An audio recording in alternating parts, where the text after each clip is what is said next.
welcome to Trending, your one-stop place for all your latest trending topics and conversations with our guests from around the world.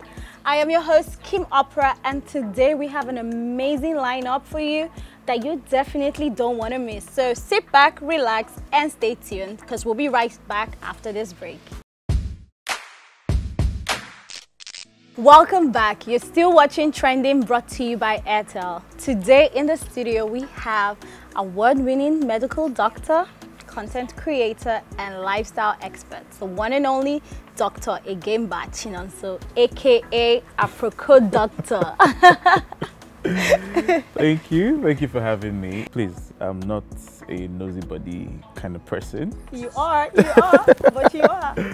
But I am actually. Nkechi and Emeka. Sometimes I'm expecting to wake up one day and see petition online for Akproko Doctor to stop using the name Nkechi and Emeka. That's your own brand you created, so it doesn't even really matter.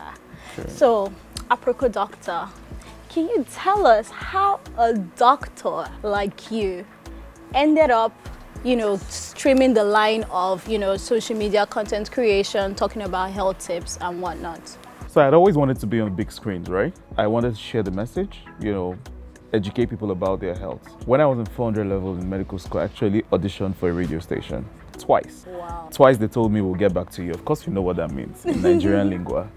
But that didn't stop me. I kept trying to get across to people, and the only tool I had in my hand at that time was social media. I used graphic designing to create, beautiful designs or graphics.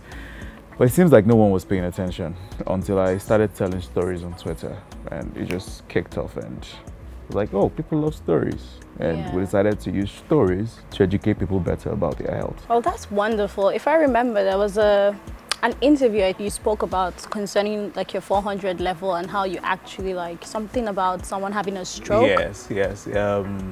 While I was in 400 level, there was this old man that came with his son, and he had a transient stroke. So if you had to grade strokes, a transient is just before the main stroke. The doctor told him, oh, this is what you need to do to prevent the next one.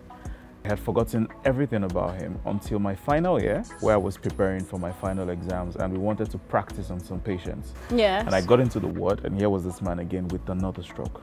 No. Yeah, and sadly this time he didn't make it. It raised a couple of questions in my head. Is it that this man didn't understand what the doctor said? What the doctor said? Did he not realize his risks? And when I did some polling, I found out that people actually don't know a lot. So people could sit down in front of the doctor for a full hour and leave without knowing exactly what's wrong with them. True. Right? And you ask them and you just say, the doctor said this, the doctor said that. And it birthed a passion in me to want to rather tell people in the simplest language possible that they could explain it to other people what health really was, and myths, misconceptions, disinformation, and all that. When you say the simplest and the easiest forms, right? That's really, really nice. True. Because that's one of the reasons I personally actually follow you on all social media platforms, on TikTok, on Instagram. I'm on Twitter. I'm okay, I need to really understand what's going on, because you really make it so chilled, relatable, and very, very accessible to everyone. How have you been able to achieve this and still have a health practice? I think it's majorly consistency. So there was a time I asked my friends to describe me with one word. Okay. And most of what I heard was, grit, passion, stay at it attitude. That was it. Akproko Doctor did not start now. It started about 7-8 years ago. At the time when it started, I was working 3 jobs.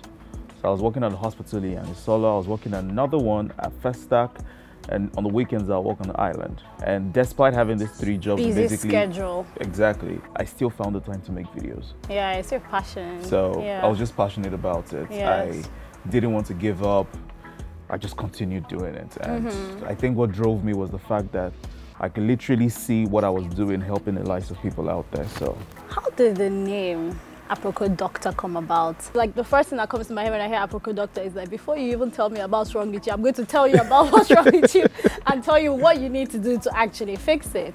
I wanted something that would come off as not being a doctor. Yes. Most times when you come to the consultation room, there's usually a table between you and the patient. Yes. And that sort of created like a barrier, right?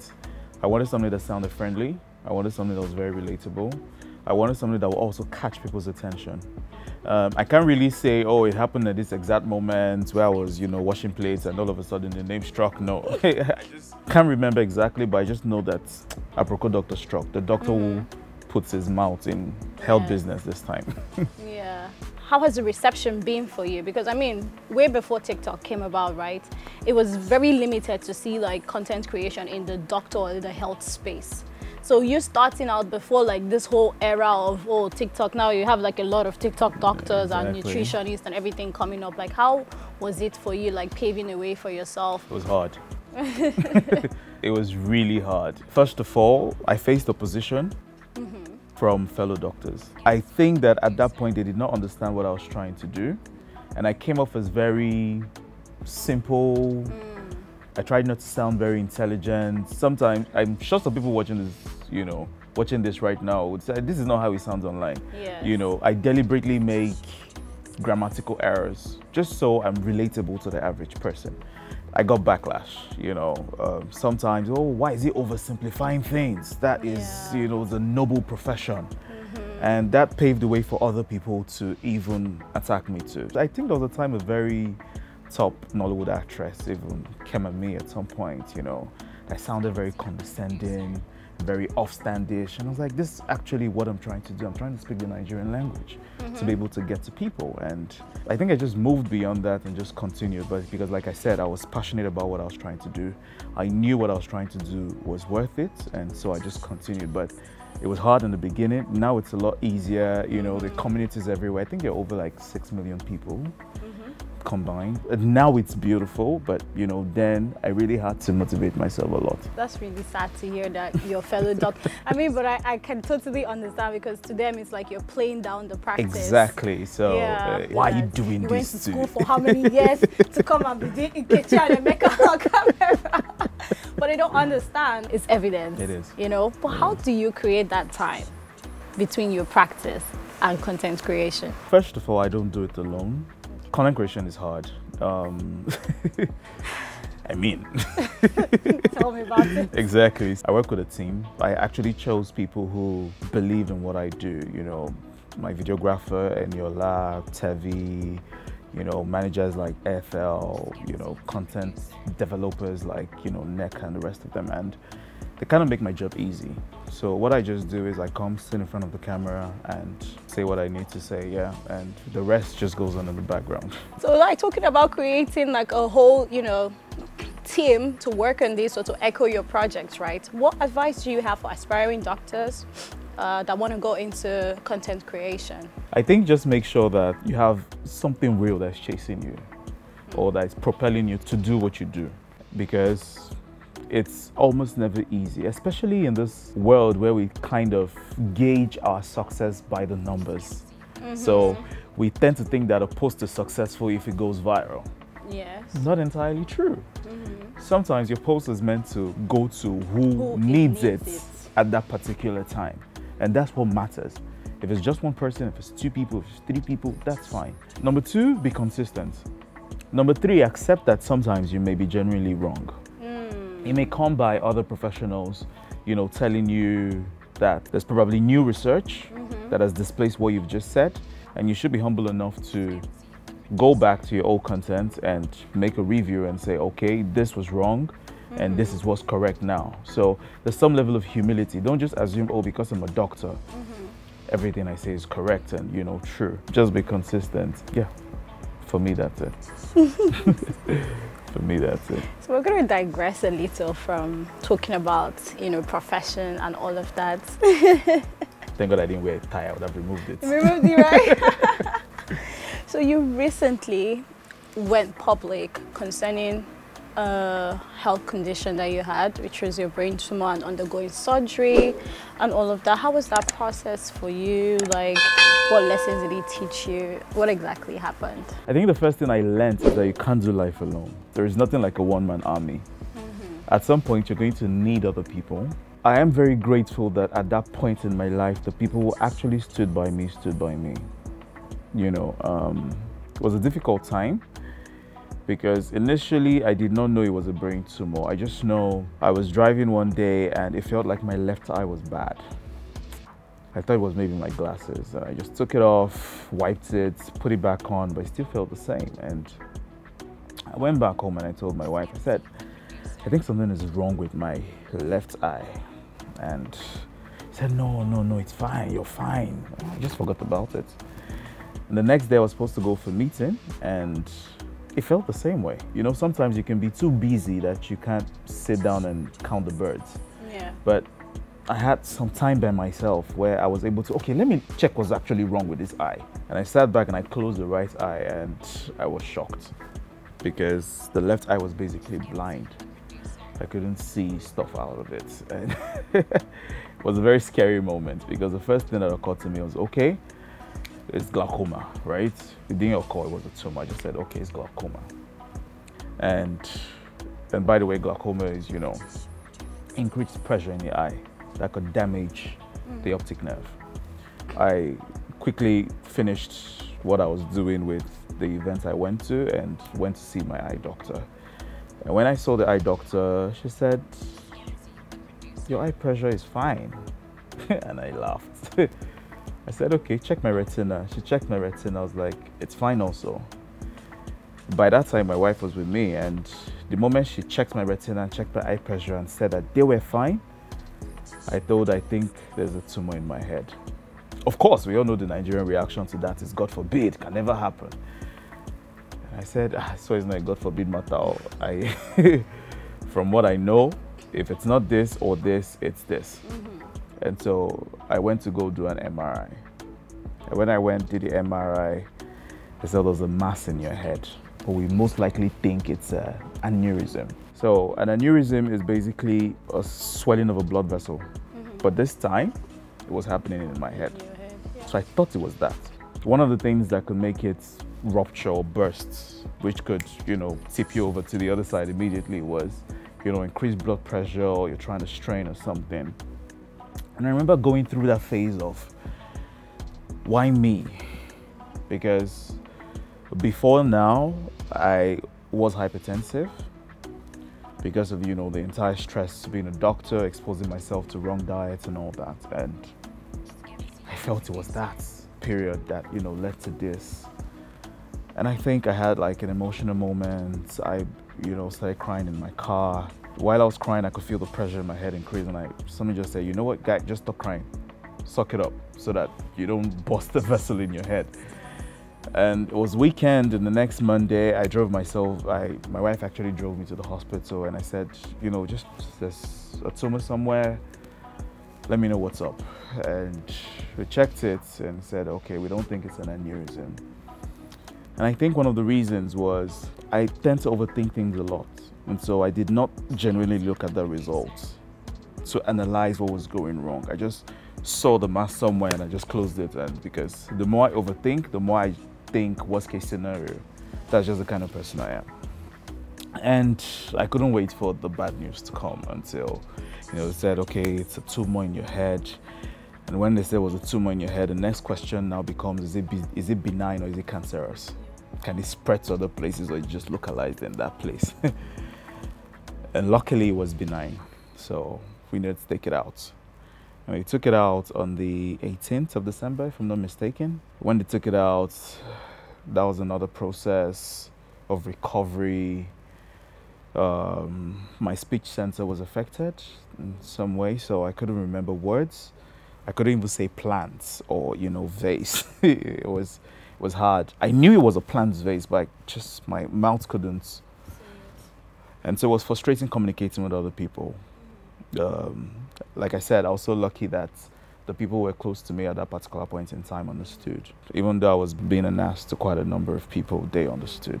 I think what helped me recover fully was also the fact that I had a healthy lifestyle before, yeah.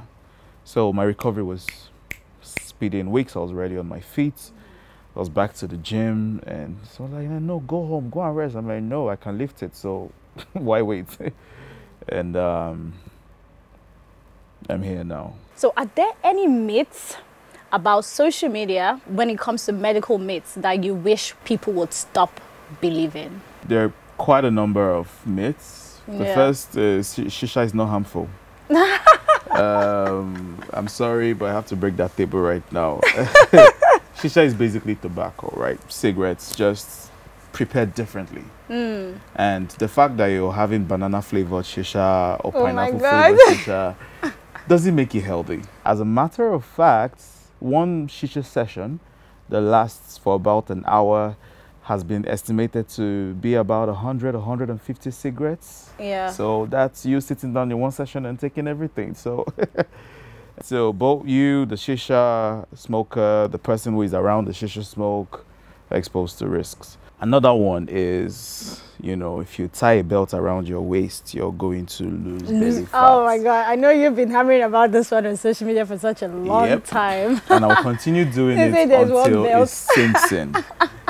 Initially, you may get the snatch shape you're looking for. Yes. But don't assume that just because you wear that, your body is going to Mm-hmm. lose the body fat. It's not going to happen. It's more complex than that. It's like tying a rubber band around your fingernail and expect it to be snatched when you remove it. Initially, it will last, but after a while, After it a while, bounces that back. skin Right? expands Exactly. again. So if you're in the gym, please don't make sure your waist trainers are too tight, because it also reduces how deeply you can breathe. And if you cannot breathe deeply because your abdomen is It's compressed, because when you breathe in, what happens is your lungs expand outwards and downwards. But when you compress your abdomen, there's no space.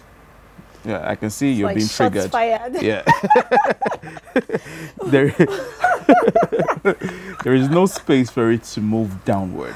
Yeah. There's limited exposure. And Okay. I find you on the treadmill running, and I'm like, how are you breathing? Like, really, how? You know, it's a miracle that you're surviving this long. So just take that off. I'm sure if I continue, they'll most likely change the TV station. So I'm let me just telling leave you. it at this.